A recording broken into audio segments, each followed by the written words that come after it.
Hello dear NEET aspirants, how are you all. NEET की तैयारी ज़ोरों शोरों पे चल रही है ना।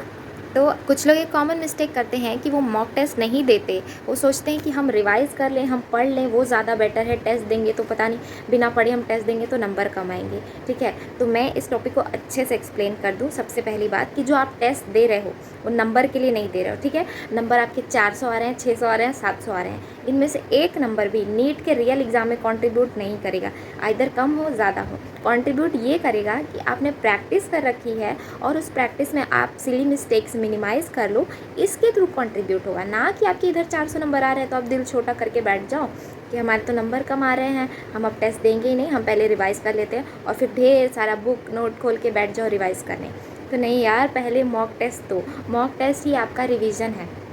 जब आप 3 आवर्स में 180 200 क्वेश्चन कर लेते हो तो सोचो पूरे सिलेबस से वो क्वेश्चन आ रहे हैं ना, तो पूरा सिलेबस रिवाइज हो रहा है। तो अब इससे बढ़ के क्या रिवीजन चाहिए। लास्ट के कुछ दिन बचे हैं, तो अब अगर सारे नोट्स खोल के बैठोगे, हर सब्जेक्ट के नोट और क्वेश्चन, तो वो होना पॉसिबल नहीं है। या हो भी जाएगा तो याद नहीं होगा। लेकिन जब आप मॉक टेस्ट दोगे तो एक बार तो आपने क्वेश्चन पढ़ लिया जब आप टेस्ट दे रहे हो, दूसरी बार आप जब एनालाइज कर रहे हो उसी टेस्ट को, तब आपने वो क्वेश्चन देख लिया। तो ये चीज़ें आपको एग्ज़ाम में याद आएंगी।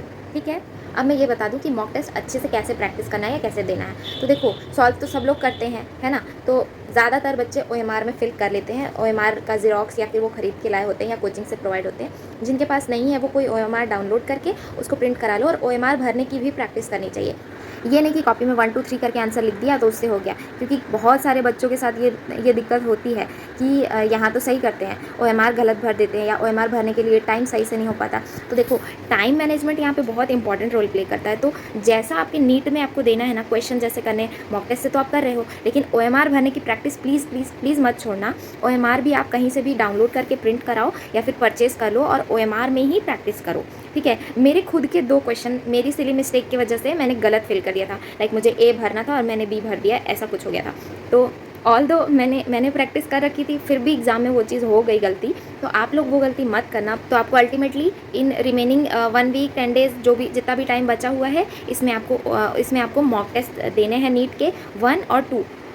जितना मैक्सिमम दे सको, 3 दे सको 3 दे दो। ठीक है, 1 और 2 मॉक टेस्ट दो, और उस मॉक टेस्ट को ज़रूर से एनालाइज करो। मॉक टेस्ट को OMR में फिल करके देखो, अपनी टाइमिंग देखो कि आपको कितना टाइम लग रहा है ये सब करने में, क्योंकि एग्जाम में तो आपको 1 मिनट भी एक्स्ट्रा नहीं मिल रहा है। और बीच में इन्विजिलेटर आ जाते हैं, साइन करो, थंब प्रिंट लगाओ, तो थोड़ा डिस्ट्रैक्शन वो भी कर देते हैं। तो सारे टाइम को दिमाग में रख के चलना है कि हम कैसे टाइम मैनेजमेंट करें। तो आज मैं टाइम मैनेजमेंट का बहुत अच्छा सीक्रेट रिवील करने जा रही हूँ, जो मैंने प्रैक्टिस किया था और मैंने किया था, और ये मुझे मेरे कोचिंग के सर ने बताया था। उन्होंने बोला था कि तुम मानो कि तुम्हारे पास 3 घंटे है, और 3 घंटे को तुम 3 पार्ट्स में डिवाइड करो, 1 आवर, 1.5 आवर एंड लास्ट के हाफ आवर्स। ठीक है, अब इन 1 आवर में क्या करना है, ऐसा नहीं है कि पूरा लाइन से शुरू किया और क्वेश्चन करते गए जो आ रहा है नहीं आ रहा है।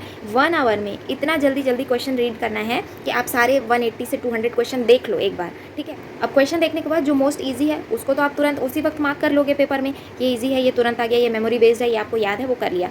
जो आपको लगे कि हाँ इसको थोड़ा सोच के करना है, उस पर सर्कल लगा दो। जो क्वेश्चन उस वक्त ही लगे कि ये तो मेरे पल्ले नहीं पड़ रहा है, ये मेरे से नहीं हो सकता, उसको क्रॉस लगा दो और उसको बिल्कुल एंड में देखना। तो ये जो 1 आवर है ना, ये आपके पेपर एक तरह से आप स्क्रीनिंग कर रहे हो कि आप कितना कर सकते हो इस पेपर में। आप अगर हफ्ते 10 दिन ये प्रैक्टिस करके जाओ नीट से पहले, तो ये अच्छे से हो जाएगा। मैंने भी ऐसी प्रैक्टिस किया था कि मैं 1 घंटे में पूरा पेपर देख ढाल दी थी एक बार।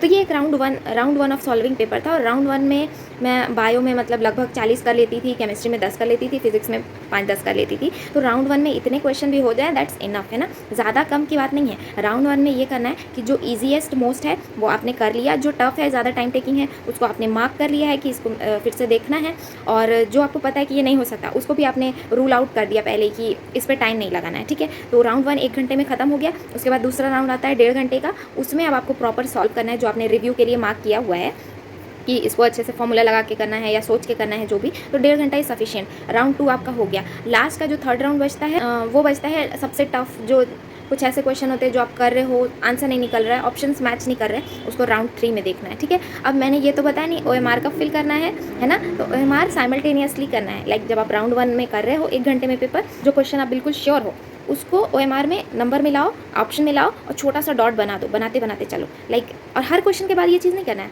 एक पेज खोला, मान लो 5-10 क्वेश्चन इधर है, 5-10 क्वेश्चन इधर इस पेज के हैं, तो जब आपने सारे स्क्रीन कर लिए, सारे क्वेश्चन देख लिए इस पेज के, जब पेज पलटने लगो तो इस पेज के सारे ऑप्शन को OMR में छोटे-छोटे डॉट बना दो, ठीक है। ये ज़्यादा टाइम नहीं लगेगा। हर क्वेश्चन के बाद डॉट बनाओगे तो थोड़ा मुश्किल हो सकता है, और बिल्कुल एंड में करोगे तो छूटने का चांस है। तो मेरे सर ने यही बोला था कि एक पेज का पहले सारा जितना भी सॉल्व करना है उसमें टिक लगा लिया, जब पेज पलटने वाले हैं तो उस पेज का 10-15 जितने भी क्वेश्चन उस पेज के हैं OMR में छोटे डॉट्स बना दो, ठीक है। डॉट्स को फिल करेंगे एंड के 20-25 मिनट्स में डॉट फिल कर लेते हैं। उससे क्या होता है ना, गलती नहीं होती है, क्योंकि एंड में हमें हड़बड़ी होने लगती है फिल करने की, तो हम इधर क्वेश्चन देख रहे हैं कुछ और, मार्क कुछ और हो गया। पर जब हम पहले से ही स्टार्टिंग आवर्स में ही हम इसको मार्क करके रख चुके होते हैं, एक छोटा डॉट लगा चुके होते हैं, तो बस उसी को पूरा करना होता है, ठीक है। और फिर 1.5 घंटे जो आपके पास है उसमें आप अच्छे से क्वेश्चन सॉल्व कर लो जो आपने रिव्यू के लिए रखा है, और लास्ट के आधे घंटे में और मतलब कंटिन्यू करना है। और OMR भरने का यही स्ट्रैटेजी है कि एक जब पेज पलटने लगो तो उन दोनों पेजेस के जितने भी क्वेश्चन हैं उसको डॉट लगा दो, ठीक है।